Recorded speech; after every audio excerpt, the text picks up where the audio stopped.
আল্লাহ রাসূল সাল্লাল্লাহু আলাইহি ওয়াসাল্লাম আগামীকাল যুদ্ধ এর আগের দিন রাতে তিনি হাত তুলে এরকম দোয়া করতেছিলেন। আমরা তো এইভাবে দোয়া করি। আল্লাহর হাবিব সাল্লাল্লাহু আলাইহি ওয়াসাল্লাম তিনি দোয়া করতে করতে ইমোশনালি হাত এরকম উঁচু করে হাত্তা ইউরা বায়াদু ইবতাইহি, বগলে শুভ্রতা দেখা যাচ্ছিল। উনি দোয়া করতেছিলেন, আল্লাহুম্মা আনজিজ লি মা ওয়া'আতানি, আল্লাহুম্মা আতিনি মা ওয়া'আতানি। আল্লাহ, তুমি যে বিজয় দিবে বলে প্রতিশ্রুতি করেছিলে, ওই বিজয় আমাদেরকে দাও, ওই ভিক্টরি আমাদেরকে দাও। দোয়া করছিলেন।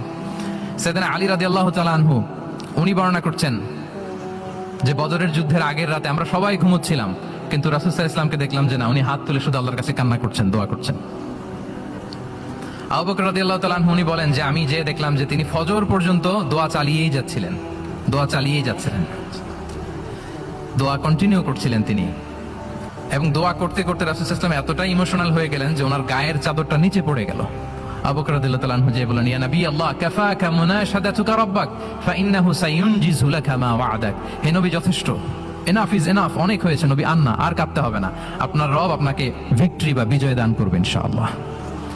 তাহলে দেখেন, যুদ্ধের আগের রাতে সেনাপ্রধান কি করে? এই কৌশল ওই কৌশল, কোন দিক দিয়ে অ্যাটাক করা যাবে, ওয়ার স্ট্র্যাটেজি ঠিক করে, তার সাথে যারা আছে তাদের সাথে পরামর্শ করে। কিন্তু রাসূল সাল্লাল্লাহু আলাইহি ওয়াসাল্লাম সবকিছু